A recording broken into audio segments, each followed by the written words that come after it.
Mulai saat itu, ibu kota kerajaan Delhi telah resmi pindah ke Medan. Pada tahun 1915, Residen Sumatera Timur ditingkatkan kedudukannya menjadi gubernur. Pada tahun 1918, kota Medan resmi menjadi Jeminti atau kota praja dengan wali kota Baron Daniel Mackay. Pada masa awal kota praja ini, Medan masih terdiri dari 4 kampung, yaitu Kampung Pesawan, Kampung Sungai Rengas, Kampung Petisah Hulu, dan Kampung Petisah Hilir. Sejak itu kota Medan berkembang semakin pesat.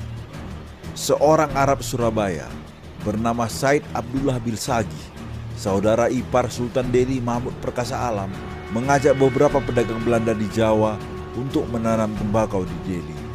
Jacob Nienhuys, Van der Valk, dan Elliot, pedagang tembakau asal Belanda, mempelopori pembukaan kebun tembakau di tanah Delhi. Nienhuys pertama kali berkebun tembakau di tanah milik Sultan Delhi seluas 4.000 bahu di Tanjung Sepasai dekat Labuhan. Nienhuys mengirim contoh tembakau hasil kebunnya ke Rotterdam, Belanda untuk diuji kualitasnya. Ternyata daun tembakau itu dianggap berkualitas tinggi untuk bahan cerutu. Melambunglah nama Delhi di Eropa sebagai penghasil cerutu terbaik. Perjanjian tembakau ditandatangani oleh Belanda dengan Sultan Delhi pada tahun 1865. Berselang 2 tahun, Nienhuys bersama Johnson, P.W. Clement, dan Kramer mendirikan perusahaan The Delhi Maskapai yang disingkat Delhi Meats di Labuhan.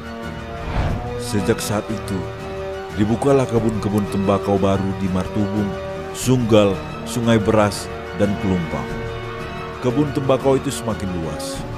Maka perusahaan tembakau Delhi ini mengontrak kuli-kuli orang Cina yang didatangkan dari Swatau, Tiongkok, Singapura, dan Malaysia. Termasuk kuli-kuli India yang berasal dari Penang, Malaysia. Belanda menganggap kuli-kuli pribumi yang umumnya orang Karo dan Melayu sangat malas dan pemberontak. Karena pemerintah Tiongkok dan India mempersulit syarat kedatangan kuli-kuli asal negara mereka, maka Belanda berinisiatif mendatangkan kuli kontrak dari Jawa. Pada tahun 1869, Nienhuys memindahkan kantor pusat Delhi Meats dari Labuhan ke Kampung Medan. Kantor baru itu dibangun di pinggir Sungai Delhi, tepatnya di kantor PT PEN 2 sekarang.